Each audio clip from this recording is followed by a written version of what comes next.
I'm Peter Tolan. I'm the writer and executive producer of The Job. And I'm here with Denis Leary, also the writer and executive producer of The Job.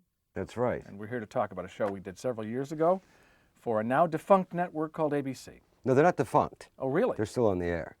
When? Well, they're on, around the clock. But, really? Yeah, with different shows. Geez, that's a shock. Yeah. Okay, I didn't know that. No, the show is defunct. They canceled the show, not the network. Show.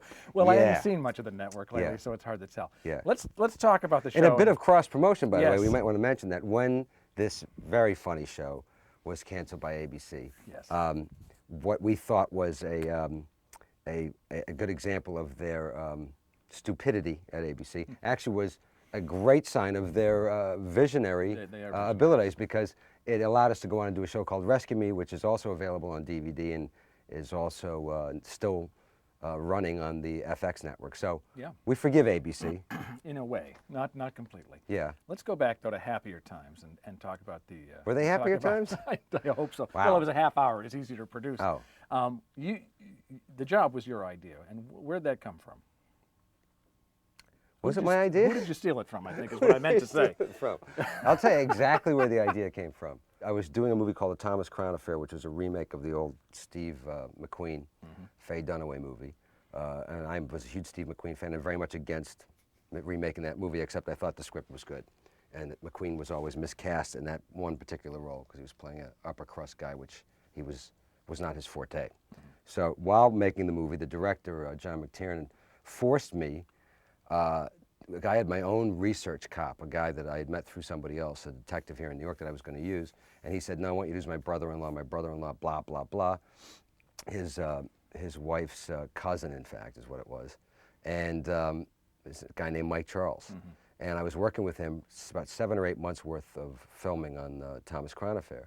And I really liked the guy, and I really struck up a friendship with him. And not my character in Thomas Crown Affair, but him in real life became fascinating to me because he had been a serious alcoholic and pillhead while becoming one of the most elite detectives in Manhattan and working on the most elite cases. And was married with 2 kids, I think, and having, voracious affairs with models and all these people he was meeting on the job. And as I heard more and more stories, and then stories from his friends who were working on the show as well. Some of them were playing small parts and working as technical advisors. Jim Serpico, my producing partner, and I were batting around the idea of maybe producing a television show.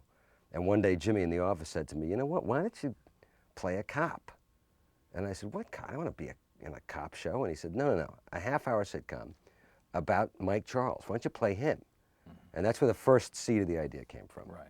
And then I believe we got you out of prison. Yes. So that you could, what were you in for? Well, I was going to get out anyway. Let's just say, get me out, parole. Those are, 6 of 1. That's Yeah. pretty much. Okay. Yeah, and then I heard about it, and Now, how did you hear about it? I just heard that I was supposed to meet you, and I went to Connecticut and I met you that day. My favorite part of that story, though, is just from a writer's standpoint, is meeting you. You were nice enough, Right.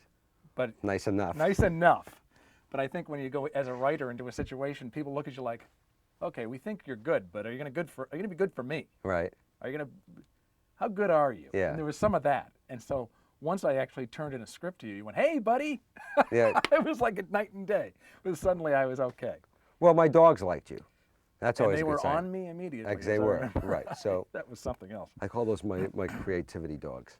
They are They big. check people out when they come to the house, and they liked you, and they seem to think you had a sandwich on you someplace. So I thought, I know exactly all right, where so, I know exactly where they thought the sandwich yeah, was, by the way. yeah, because it's in your balls. Right, It's exactly. right in your balls. It was a ball So, sandwich that I was yeah. carrying, which was, you can get that in the city. Mike. But then I what was also, that let's not character's forget, last name? Mike McNeil, McNeil, because that's how right. they say it. My And cousin we always would say, say McNeil. McNeil did this crazy Yeah, thing yeah, this yeah, week, yeah, exactly. So You, first of all, just in talking about doing television, you had never done series television. No. And had no interest, or? when I first broke, of course, I was offered every bad movie idea that involved. One of my catchphrases was, "I got 2 words for you. I think you hear me knocking." Those were some of the things I had done, in No Cure for Cancer and the MTV spots. So I got scripts called, "We think we hear him knocking." I got literally. I got movie scripts called, "I got 2 words for you. 2 words this, 2 words that." So all that stuff I turned down, and then every single bad sitcom thing they could convince some agent in my agency of having me at least listen to the idea for, which was the angry smoking neighbor, you know, a teacher that's a crazy smoking, you know, it's like Dead Poet Society with my character stuck in for a half hour. They were all bad.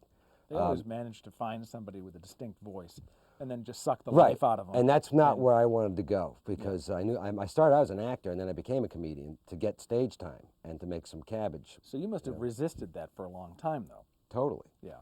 And I wanted to go into the movies. I wanted to learn how to make movies. I wanted to learn how to work on camera, all that stuff. And I really had no interest in television at all, except in terms of being a producer and trying to find some way to make money off of a really shitty fucking show that I didn't have to be in. But here's the nature of the beast, though. People think, well, why don't you just come up with a shitty idea for a TV show and make tons of money? Yeah. If you don't think that way, you got to hire people to think that way, because you'll never think of a bad enough idea for them to buy. Exactly. You know? There's so many bad examples out there.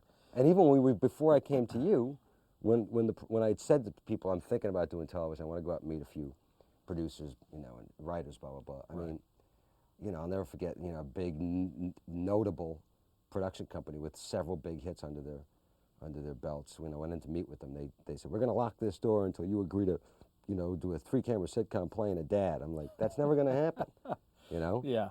You know, not unless I spend all the money I have and I'm destitute and that's the only gig I have left. I seem to remember that both of us went to ABC and said, look, here's the show. You're never going to make it. If you don't like it, yeah, that's too bad, because this is the show we're going to do. Right. So don't make it, we won't care, but this is what it's going to be. That is what we said. Do you remember the pitch for that show, that meeting? I do. Because the highlights, of course, were he's pill popping, alcoholic, has a black girlfriend. Those were just the highlights. Is married. Married with a girlfriend. And they didn't really bat an eye. They didn't. I got one call the next day. Yeah. And the only note that I got from the network was, and they've denied this since then, but this was the call was, does he have to have a girlfriend? Yes. So alcoholism, pill and popping, pill dependency, those are okay, but to have a girlfriend, that was the beginning of us being left alone, pretty much, by ABC, in the best and worst sense. Yeah. Because they left us alone creatively. Remember, we first came to New York with the first 4 scripts, or with 3 scripts, whatever it was, and to have a reading with the cast, and all the executives came, and we got done, no notes. No notes, yeah. I think they didn't really know what to say, because it was so unlike anything that they had on the air. In fact, my wife and I went to the upfronts that year, which we've never done, and they showed all the shows they have, and we were going to be a mid-season thing. So they said, so here's our whole slate, and now here's some mid-season stuff. And in the middle of it was the clip of our show, and the audience really just all of a sudden went, whoa, what was that? And Leslie, my wife, said to me, boy, you guys are in trouble, because that looks like nothing on their network. And it turned out to be prophetic, I mean, unfortunately, because there was nothing like it. Well, and now, how many years later, the sitcom is, dead in its own tracks, and, shows like Arrested Development, which is a 1-camera show on Fox, are talking about that's, they're hoping that's going to bring life back to the sitcom, because, let's face it, my God. That's the reason I didn't want to do them. They're terrible. Yeah, they're terrible. Well, it's like they're written in a foreign language, which now everybody knows. Yeah. And so everybody's bored because they've heard the joke setups. I mean, anybody can identify a joke setup now based on what they've heard from a sitcom. Terrible. Let's go back to talk about Mike McNeil, though, in terms of that character. Do you normally play guys who are that kind of messed up? I mean, in both of our shows, that character has been emotionally unavailable and a personal life in just shambles. I mean, what do you there's a lot of meat on those bones. Do you like that? And is it something you connect with in that? I don't have any interest in playing well, I'm not big enough to play the typical sitcom husband guy, because they're all overweight and doofuses, married to beautiful women. So right. That's never interested in me. But as an actor, more importantly as a writer, I mean, you probably have the same feeling. There's no fun in writing those guys. Right. I always find it's why I can't play romantic comedy. It doesn't do anything for me, or the straight male lead in the movies, because there's nothing to do. Being the good guy is not interesting. Being a supposed good guy who's got 6,000 flaws is much more fun to write and much more fun to play. I mean, I remember when we were not just writing this stuff, but but playing the scenes, man, we had a blast because it's always some lie that's fallen back in his own lap, or even if he's successful with the lie, it's the covering. I mean, and it's the 7 deadly sins, and that goes back to, that's what Ralph Kramden was about, that's what Archie Bunker was about, my favorite characters of all time in American sitcoms. It's always guys who are trying to get a leg up and trying to lie their way, through the circumstances to their closest relatives, their wives, their kids, whatever. So that's the stuff that I always find the funniest. I would say the things that really make me laugh that you do are either caught in a lie or lying. Or lying. One of the two. Yeah. They're priceless. I mean, really priceless. Or the thing where he says something that he didn't realize he said. It's like I don't know which I don't know what episode it is, but there's we the do thing that a lot. where he's talking to his girlfriend and says, it's supposed to be a sexual oasis. Sexual oasis. And he keeps going, and she goes, a sexual oasis, and he's like, I didn't say that. And it's much closer to real life in my circumstances and what's happened to me. So I find that stuff. I mean, it's funny. It's the modern day version of the humana thing with Ralph Kramden. When Kramden used to do one of my favorite episodes ever is when they're in the pool room and get into a beef with some guy, and he goes, I'm gonna go get Harvey. Oh, go get Harvey. Oh, get Harvey. I mean, it's like we're in the modern day version of that. Are you?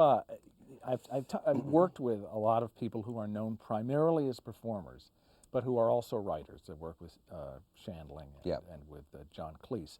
And Cleese in particular takes a lot more pleasure, at least that's my sense of it, in being identified as a writer. Right. I don't think a lot of people know that you are as prolific, that you and I really wrote all these episodes of The Job and continue to write all the episodes of No, I think most people believe that they're just giving him the credit because he's the fucking star, and Peter's doing all the work, and blah blah blah, which is fine with me. I don't give a shit. But you shouldn't. I don't. You can't have one without the other. Do you feel, do you take great pride in being identified as a writer? I mean, I'm saying because as an actor, you're just stuck. It's one of the things that you really find yourself locked into if you're in the movies, especially, is that you're waiting for the phone to ring, and your next part is dependent upon, whatever they're going to offer you, and which I always hated because you definitely get pigeonholed into where you're supposed to go. So the great thing about being able to write is that, we all know everybody's pigeonholed, and your market value is built on what you've done and what they like. But if you're writing, you can create and self-generate. So I mean, I look at the future, and I think, as you get older, you can just write more parts. I've got a project in my back pocket that I'm at least 5, maybe 7 years too young to play. But I know I have that when for later on. So I like that. You're sort of guiding your own career as opposed to... A little bit. Even for writers sometimes you think, boy, you're sort of tossed about by fate and you're waiting for that thing. In a way, The Job for me was one of those things where I thought, gee, I don't know. I don't think I'm really the right person for that. And yet it turned out to be a great writing thing for me. In fact, many times I think that The Job is a show that I'm prouder of than even the Larry Sanders Show. Really? I don't know why. I think it's because I feel more of a connection in terms of the creation of the thing. Oh, is that what it is? Maybe, but I just think Larry Sanders Show is a great show, but I haven't looked back at these episodes since I don't know when, but people come up to me, and I'm sure they do the same thing to you, and they quote lines. From shows, and the lines make me, whether I wrote them or you wrote them, they make me fucking laugh out loud. They are very. There's one from Barbecue, which I think is one of the ones we're going to do a commentary on, where and I remember the bit, which is that they're all in the backyard partying, and Lenny Clark's character walks over to the bar, and he opens a jar of, I think it's maraschino cherries, and he starts drinking it like it's a drink, and somebody says, "You drinking that?" He goes, "I'm drinking everything." Oh God! So that was a great episode. And the black man's shrimp is the black man's lobster. The whole speech. I remember calling you and saying, "Okay, I think I have something." Talking on the phone. If I could make you laugh, it was probably pretty good. Fucking funny. The black man's shrimp. Those were people. By the way, watching the barbecue episode should know that a great deal of alcohol was actually used in the production of that episode. It was wild. It was wild. The thing that I remember as being just a written nice touch and really well played was the thing you and Lenny are talking, and there's a wall behind you. And all of a sudden, something smashes against the wall, and you just go, "Hey, hey," and then go right back. We're talking here. We're talking. Hey, and then right back to the conversation.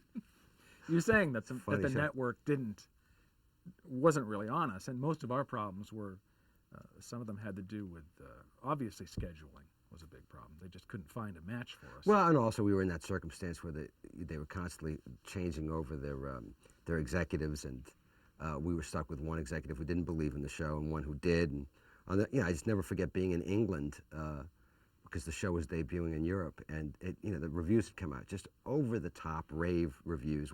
Best American show since The Sopranos. I mean, all these crazy reviews. Yeah, I remember those.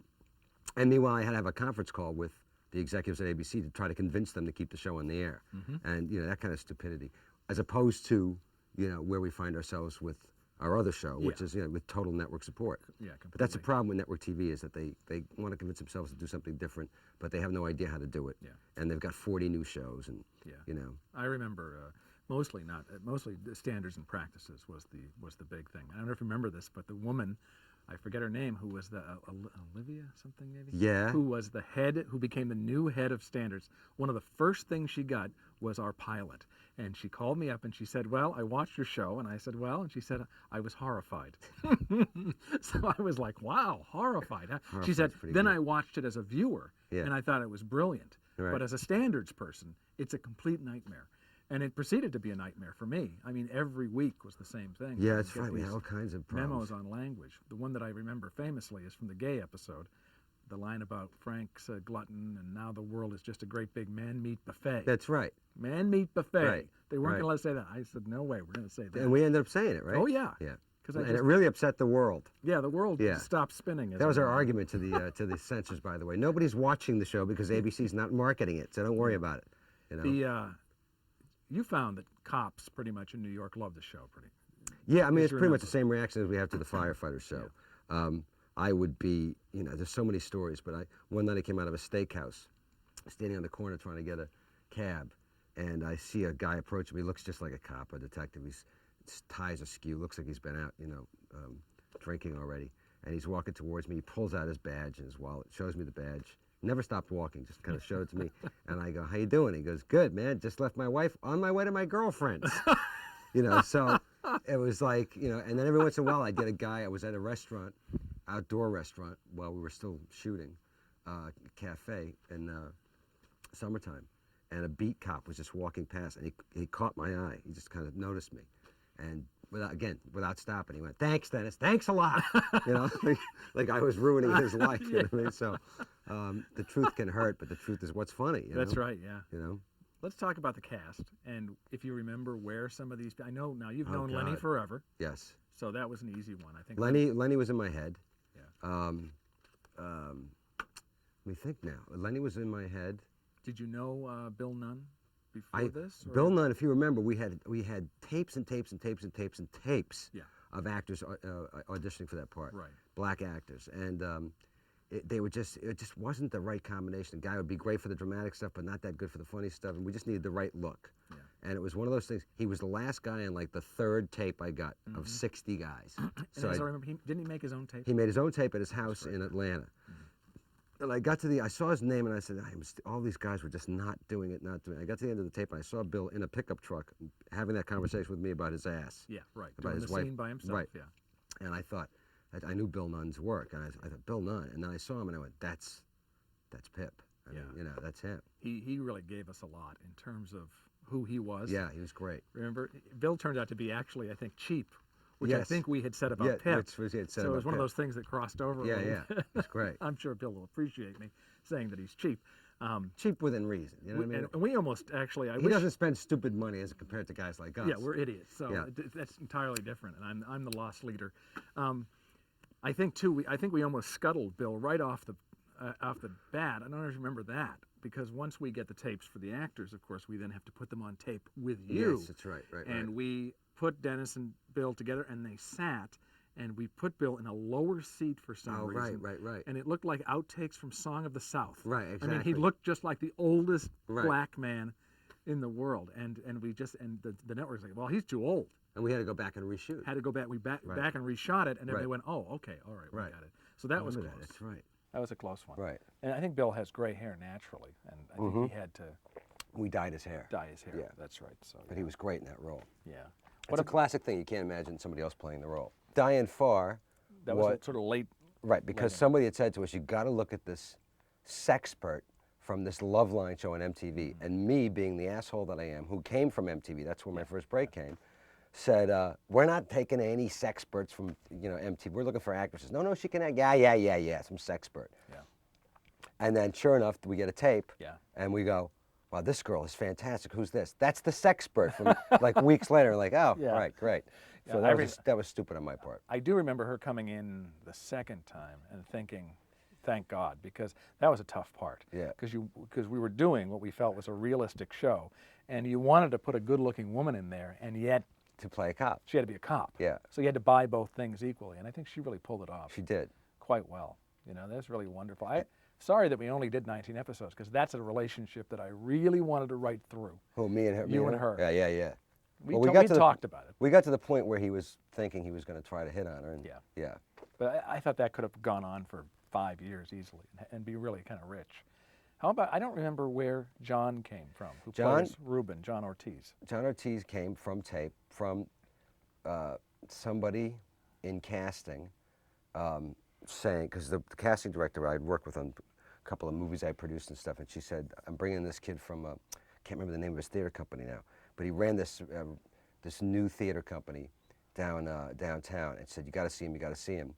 And she named a couple of things he had done. I hadn't seen it, and he came on tape, and because we were looking for that kind of like halting, kind of innocent. Like I'm the tough guy, but I'm the new guy, and I'm kind of afraid to tell McNeil, where to go. Yeah. And he came in and did it, and it's not anything like what he's like in real life. Yeah. He just he nailed the character. Yeah, he really was wonderful. He was great. That was great.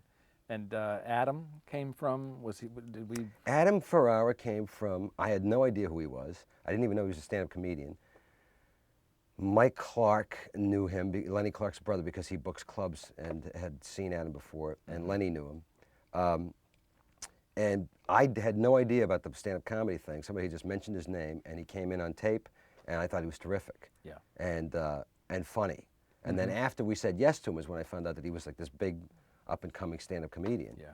I had no idea what he did for his actor. I hadn't even, I think there was some apprehension on the network's part about casting him, because he had done a pilot for him. They'd done a pilot, but I think they felt that he was too much of a stand-up, right, and not enough of an actor to sort of pull off a role in the middle of this show. But I thought he did a great job. But that's really what we needed. Quite well. Well, we needed that guy because we wanted to have somebody who was just that fly in the office, who was just annoying everybody and funny. Yeah, all and the funny. time. Right. Yeah. So he and Lenny especially would always come up with different lines and things like that. I don't know if I let them use them all, but they were certainly pretty fertile in terms of Julian. I don't remember where we got him. No, and I think people sometimes say to me, why did we create a character who doesn't really speak?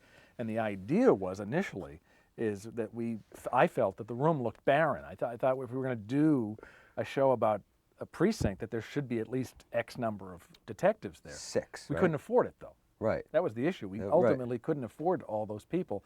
So we said, all right, we'll get another guy in there, but he won't say anything. Right. And that was real. So it was really was it 7 or 6? It was me, Pip, Diane, Lenny, Adam. Yeah, he was the seventh. He was the seventh guy. Right.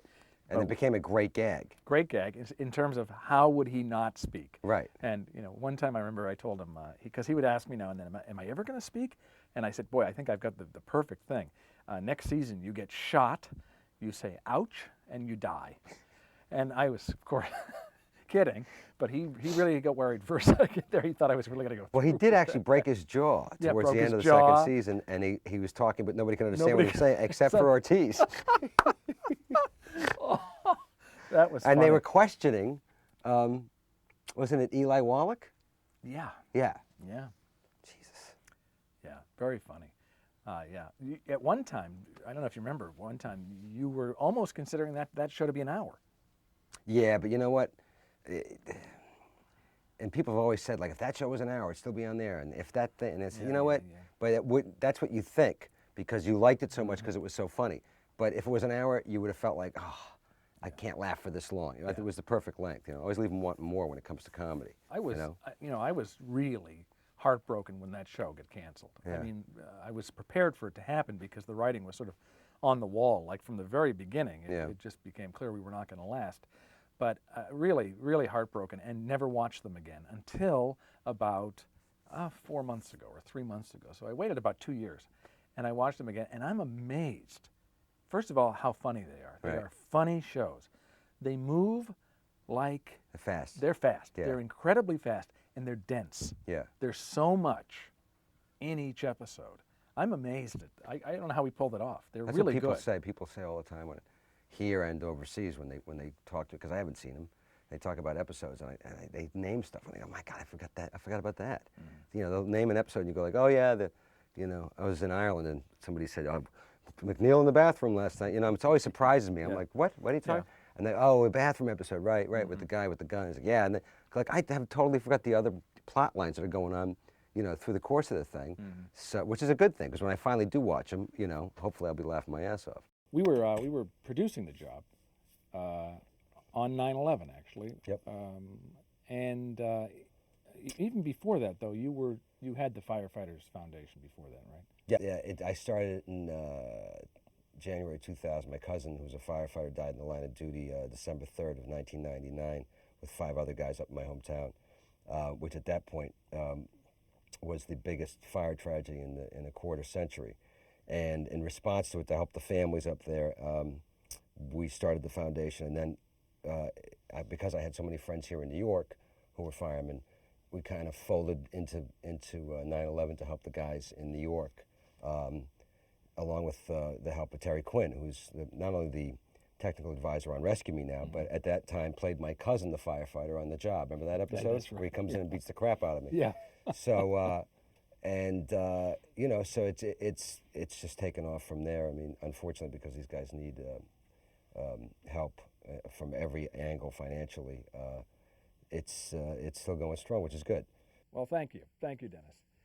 Thank you for buying our DVD set of The Job, and now do yourself a big favor and actually watch the thing. Enough of us. Enjoy.